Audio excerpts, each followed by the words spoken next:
สบายดีและสวัสดีจ้าพี่น้องตอนนี้สามีกับนางพากันมาเลาะตลาดนัดไทยลาวอยู่ถาวิเทศเนาะมาฮอดแล้วพี่น้องมื้อนี้เฮากับคนข้างที่จะมาสายแน่เนาะบ่ฮู้ว่าตลาดวายไปแล้วหรือบ่เนาะที่ทันอยู่บ่พี่น้องเอ้ยเพราะว่าเฮาสิมาเบิ่งว่าอาหารตามฤดูกาลทางฝั่งลาวที่เรามาขายจะมีอย่างแน่เนาะพระพี่น้องวันนี้กับฟ้าวเฮามาสายเนาะที่ฟ้าวเขาไปเลาะเลย760กับ428 บาทสบายดีจ้าพ่อแม่พี่น้องวันนี้จะพาไปเลาะตลาดที่ลาวนะจ๊ะตลาดนัดกรุงเทพคนอย่างนั้นแล้วเนาะคนย้ายเนาะคนย้ายขึ้นทางฟุตบาททางใหม่แล้วพี่น้องเพราะว่าเฮาบ่ได้มานานแล้วขึ้นทางนี้เลยบอกคนย้ายขึ้นมาทางฟุตบาททางนี้แล้วพี่น้องเฮาสิทันอย่างแน่มื้อนี้ปลาเห็ดอันดินพี่น้องปลานางแมงแคงค่ะนะแม่แข็งนางเป็นโลก็มีค่ะขนาดโลแม่กระสายจ้าปลาเขียดทรายบ่อันนี้เขียดหน้าเขียดขาคำเอียนรวมมัดปีละครั้งเด้อเอียนหรือว่าปลาไหลเนาะอันเดโมท่ามิโตไม่เข้าใจสบายดีหน่อยสวัสดีจ้าก่อนบ่าวอายมาแล้วพี่น้องเมื่อวานนี้เนาะก็เลยนัดกันมาเลาะตลาดนำกันมือตลาดเขาเทียนเราพี่น้องเนาะแม่ขับไปปะอย่างเนาะทางอย่างมาเห็นปลาเนาะปลาน้ำของปลาอย่างนอนี่อะไรจ้านี่ปลาอย่างอันนี้สวายแม่ค่ะแม่ปลาสวายปลาสวายในน้ำบ่มีกี่แล้วน่ะ100นะคะแปงปลาเก็ดพี่น้องปะเห็ดเพิ่งดำพี่น้องเห็ดตับเต่าไข่ไก่ครับผมจะบอกครับเห็ดลูก20 บาทขายครับเร็วอันนั้น100แข็งก็ขายครับเร็วพี่ไปต่อจะแกงวะ15 ลูกครับ15 ลูก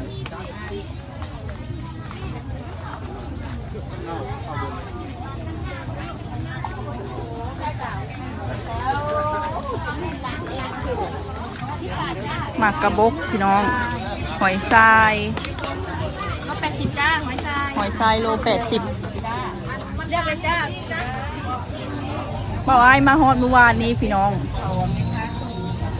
มาฮอดนครเมื่อวานนี้บ่ฮู้สิเมื่อลาววันที่เท่าใดอาจสิคาดเคลื่อน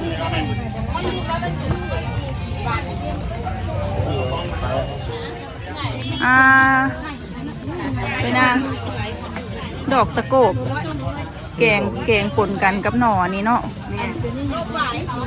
จานละ50 บาทจานละ50 บาทไปนางเอาอย่างนั้นนะปลายังอ๋อ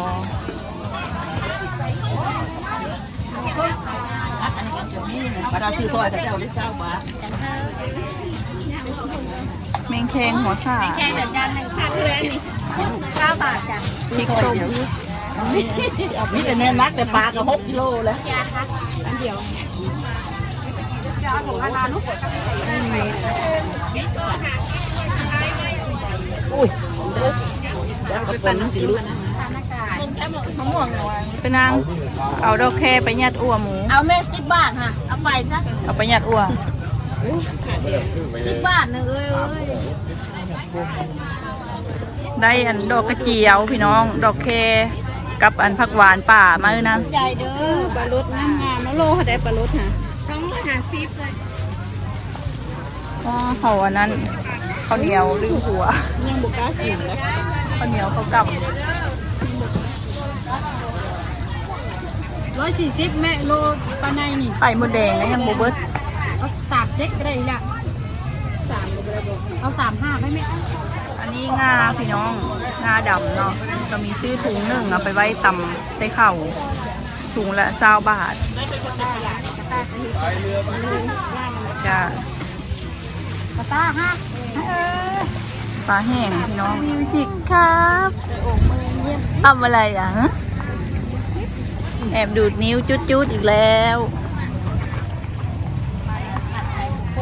ด่านผ่านไปมันบุกผ่านชนกระตุกอันนี้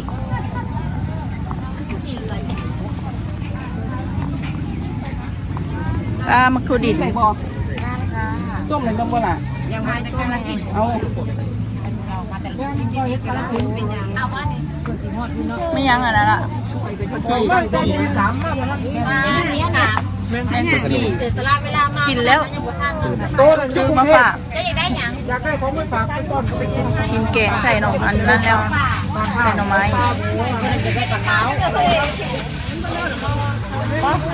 ปลานางปลาอย่างงามขนาดรักกล้วยฮะเอาไปทอดบ่โลจังบาทจ้ะโล250 400น้ำปลายา ยักกิโล โลครึ่ง หนูพี่น้องโลขนาดเขียนอันนี้ โลละ150ค่ะเทียดไม่ไข่ก็ใส่เมื่อคืนนี้เขาการมาแล้วค่อยกาฆ่าแล้วก็ใส่ 150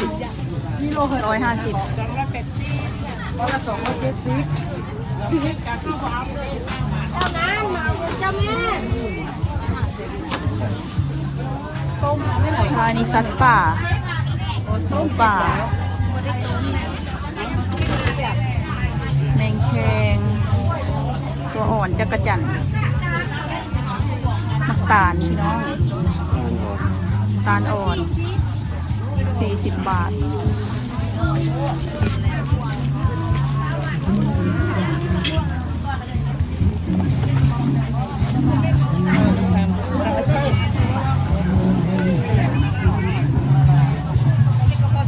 หัวไหมคะหัวนะคะทั้งแรกเบิดเลยได้หนิคะพ่อเจ้าค่ะโลละ40ค่ะ โลละ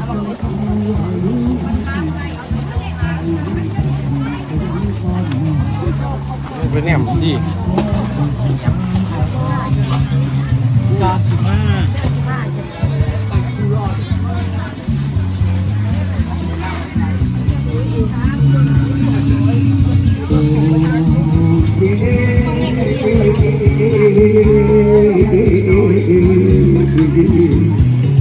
โอริโนปะคีโอริโนปะคี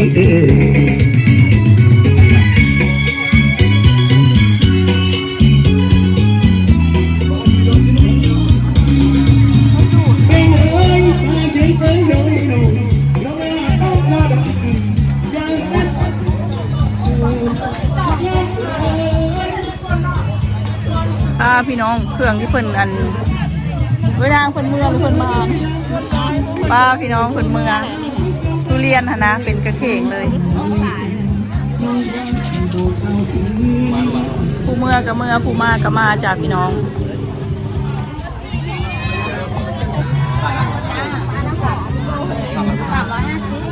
300ก็ไปได้ปะจ๊ะ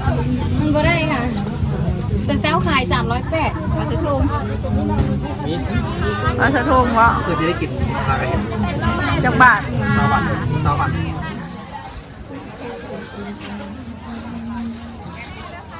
ป้าพี่น้องหน่อสารหลายขนาดเลยแกงอ่อมหน่อสารใส่ไข่มดแดงต้องไข่หมดกันยังบเบิดยามจะเถื่อพี่น้องเจ็ดน้อยไม่เป็นนางคนมาเบิ่งป่าบ่ป้าไข่หมดพี่น้องเอ้ยอดซอนดินางยังปลารวมนี่โลละ50ปลาตะทงตัวนี้โล1บ่อันนี้ค่ะ โลปลายซ้ำตรงนี้ มีปลากดนะ มีรวมกันเลย ให้ยังกินวันนี้ โลเพิ่ม มันเท่าไหร่ อันนี้มัน เป็นยังกินแม่งเดียว เป็น235เก็บกินได้ทั้งได้จ้ะอันนั้น230อะไรไหมกระดูกบ่มีแล้วได้อันนี้230 เดินงานมึงกันหลอกกันขาดเท่าไหร่นี่ ถาดละ50 ขาด50 บาทจ้ะน้องไข่มด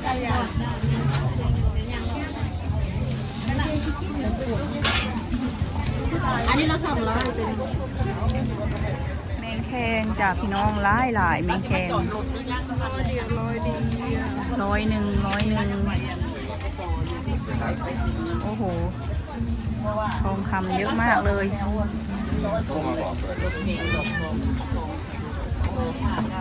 จ้าดูได้จ้า ยังบ่เห็นยังบ่จักวันรถจอดอยู่ใส่ให้เราจะถือเข่าอยู่ถ้าเจ้าหลอกถ้าไม่เดินแม่ก็ไม่ซื้อให้ร้านนั้นไม่เห็นสามตัวขาย ต้องมีเบอร์ป่ะ สายแล้วได้โบเก้น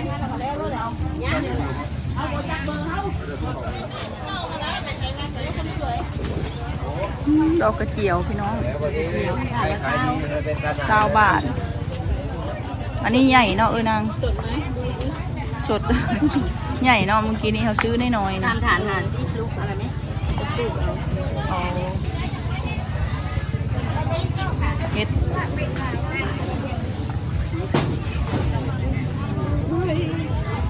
เด็กยอดมะพร้าวนะนางมาจากบาทจ้ะ50 บาทน้องปลาเพิ่นมาหุ่มอันหน่อไม้ปลาโล20 บาทนางเอาโลนึงไปส่ง3 โล50 เบสบ่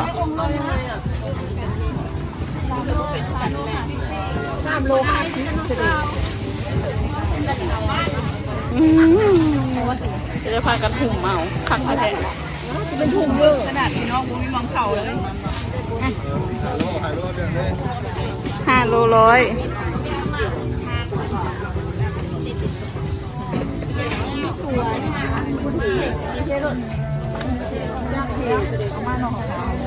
อย่าดึงผมแม่เทเลยก็ได้เลย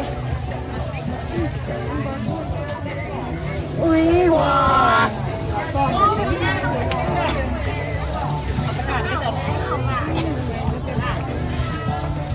คนอื่นหุ่มจีนหุ่มป่าทั้งนี้หุ่มหน่อไม้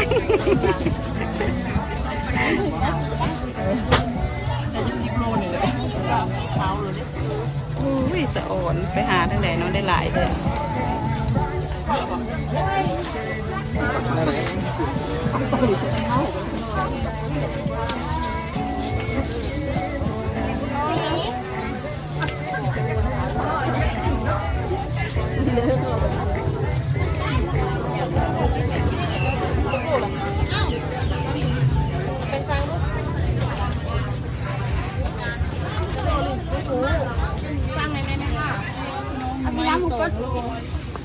2 โลครึ่งไปพี่น้องบอกไอ้นะซื้อไปสั่งกันนะ ทุเรียนเราไปจังแล้ว ป้า อยาก ซื้อ กิน ทุเรียน ตะกี้ผมค่อยกินนะเห็นไอ้ซุปกับตัวเกี่ยวให้กินเลยติดเลยแบบ โอ้ยตะกี้เพิ่นบ่มักมากินแต่แตงโม เขาน้องน้อยเอาไปปันให้กินเลยแซ่บมากเลย พี่น้องเบิ่งน้องมิวน่ะได้ย่างเลาะแล้วบ่หิบ่หะหยังเลย น้องมิวชอบเดินเลาะที่ควันข้าวเพิ่นไปนั่นพี่น้องไปเบิ่งของเล่น โซนนี้เป็นโซนผลไม้จ้าพี่น้อง ทุเรียน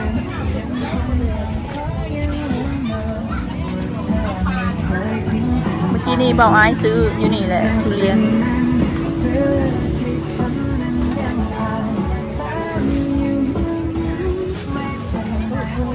อันนี้เห็ดบดพี่น้องเห็ดขาว เอาไปแกง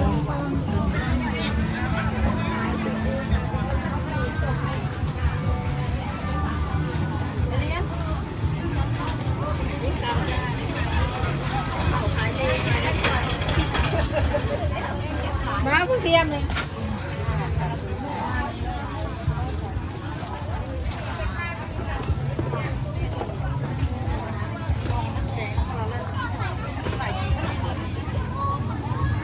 คนหุ่มของอันเครื่องประดับ เอ้ยนางทองขายดีมาก เอาสักบาท2 บาทนะ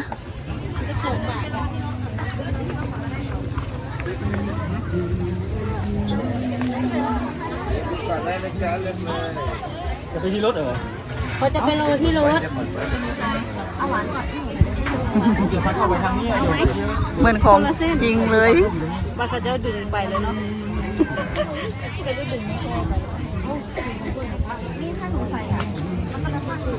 อย่าได้กลัวไม่ปลอดภัย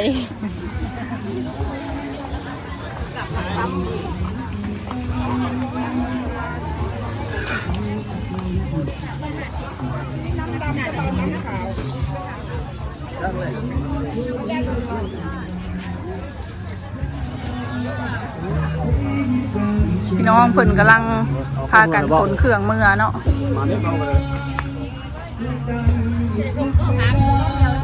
เมื่อเพิ่นก็ซื้อของเมื่อได้พี่น้องของจากฝั่งไทยเมื่อของอยู่ของกินผลไม้บัดมาเพิ่นก็มาขายของมาขายแล้วก็ซื้อเมื่อเนาะอันนี้หวายจ้าพี่น้องหวายสดหวายสดจากสาร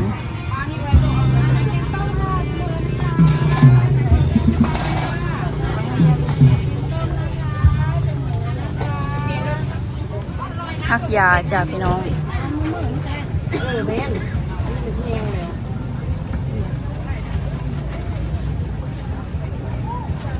มันก็ไปปาด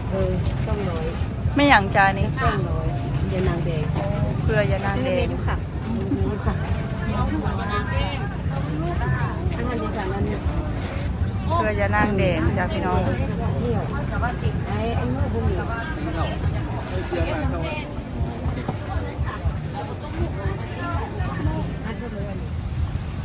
หมูป่า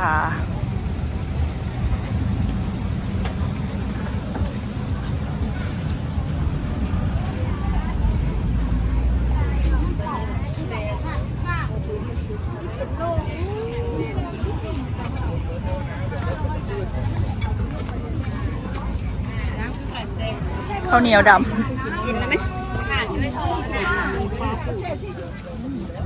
มันแห้งกับเอาโลเดียวได้แล้ว350ครับบะประมาณโลปลายนี่วะอยู่นี่นะเมื่อหรอเอาไปย้ายจะแซ่บอ่ะเราเอาโลนึงเหลือก็จะเอาเลยอันนี้จะเอาสักใหญ่ยังไม่โอนเหรอ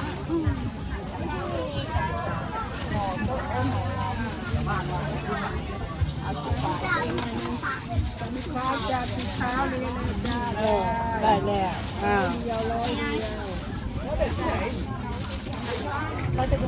ตอนนี้เฮาก็เลาะขึ้นมาแล้วจ้าพี่น้อง หน้าเท่าไหร่นี่50 บาท ไม่อย่างอื่นดัง งา ขาว งาอย่างนี้งาโมอันนี้งาขาว ถั่วดำไปห่อข้าวต้มเนาะ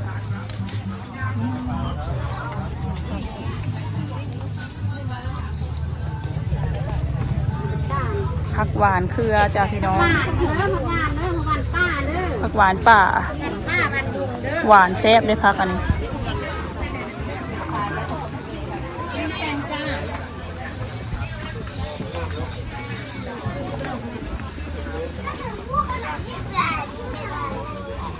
เดี๋ยว10 แผงสุดท้ายครับไข่ข้าวนึ่งครับเดี๋ยว10 แผงสุดท้ายเร็ว